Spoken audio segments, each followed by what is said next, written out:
Every year, up to 15% of the world's gold is extracted by artisanal and small-scale gold miners. There are about 10 to 15 million of them worldwide, representing 90% of the global gold mining workforce. Roughly a third of them are women. Artisanal and small-scale gold mining, in short ASGM, is an important source of income and an opportunity for rural development. However, ASGM is often informal. Miners rely on simple techniques and often work under conditions offering little health, safety, or environmental protection. Millions of miners use mercury to extract the gold from ore. The mercury-gold mixture, or amalgam, is then heated to vaporize the mercury and leave the gold behind. Mercury vapors are very dangerous to miners, their communities, and the environment. ASGM is the world's largest source of global mercury emissions to the atmosphere. The Minamata Convention on Mercury entered into force in August 2017. It aims to protect human health and the environment from mercury pollution. Under the convention, many countries are required to develop and implement a National Action Plan, or NAP, to reduce and eventually eliminate the use of mercury in ASGM.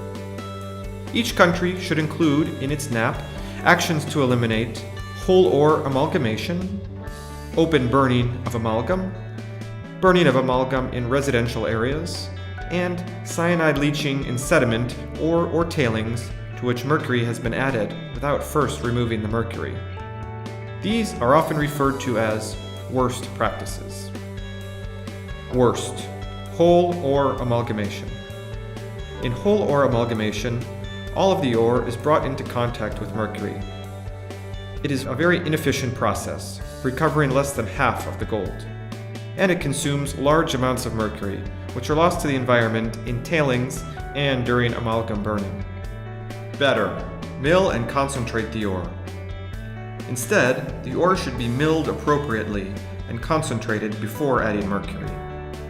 Common concentration methods, including panning, sluicing, shaking tables, and centrifuges, use density differences to separate gold from the lighter particles, which form the majority of the ore matrix. These methods can recover equal or greater amounts of gold while using far less or even no mercury. Worst, open burning of amalgam or processed amalgam. The miners heat the amalgam to evaporate the mercury and separate the gold.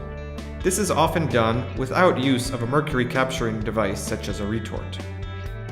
Highly toxic mercury vapors are inhaled by miners, gold shop operators, families, and communities, contributing to the health problems among exposed populations. Moreover, once emitted into the atmosphere, mercury can be transported over long distances, contaminating food sources and harming global ecosystems.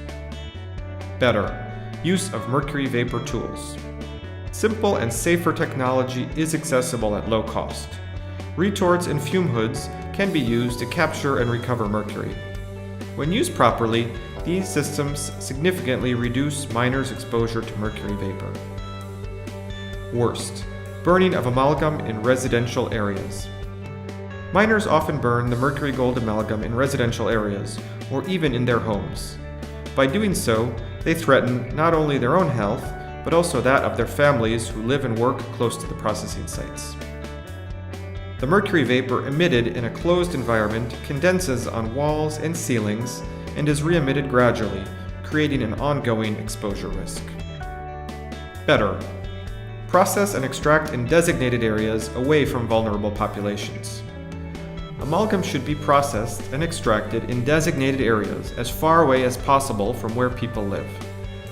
Vulnerable populations, in particular children, pregnant women, and women of childbearing age, should never be present during amalgamation, burning, or any other activity involving mercury.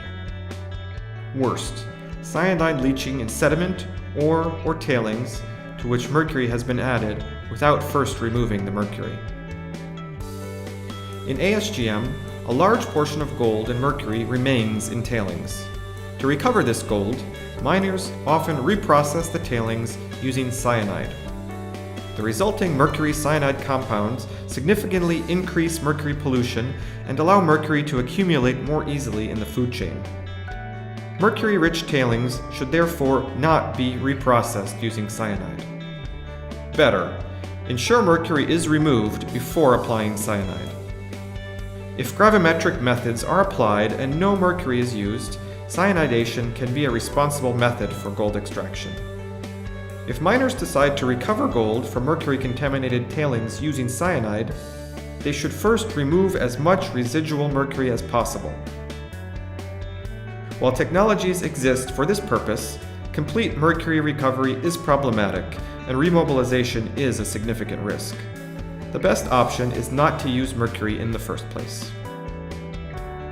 Eliminating worst practices is a crucial step in protecting miners, communities, and the environment, as well as in strengthening development opportunities. However, it is only the first step. Best, mercury-free alternatives. Mercury-free techniques are not only safer, but can also be more efficient and help miners to increase their income by producing more gold, or even selling gold at a higher price via certification schemes. A range of technologies is available to move from worst and better to best practices that use no mercury. Paying close attention to mineralogy and grain size is a first step to ensuring the efficient gold liberation necessary for higher gold recovery. Miners can combine multiple concentration techniques. In the right geological context, high recoveries are possible using only gravity methods and the right equipment. Miners can directly smelt highly concentrated ore to separate the gold from other minerals, or use chemical leaching, though this requires capital, training, and careful monitoring. The best technique depends on the specific local circumstances, existing practice and knowledge, type of ore, access to human and financial resources, and many other factors. The options need to be carefully assessed. In order to allow miners to move from worst to better and best practices, policymakers need to support the transition to alternatives. Governments should formalize or better regulate the ASGM sector to avoid marginalization of miners. Moreover, they should encourage formation of ASGM cooperatives. This will facilitate their access to capital, expertise, and alternative technologies. Miners are more likely to adopt better practices if they increase or at least maintain their levels of income.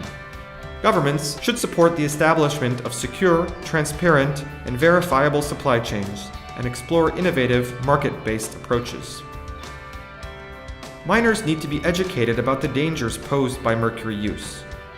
Governments should also offer opportunities for training on efficient extraction and processing techniques and mercury-free alternatives.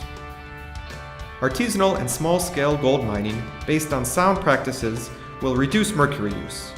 By providing miners and their communities with an opportunity for development, a transition to mercury-free ASGM can help to diversify and reinforce local economies, protect human health and the environment, and contribute to achieving many of the Sustainable Development Goals.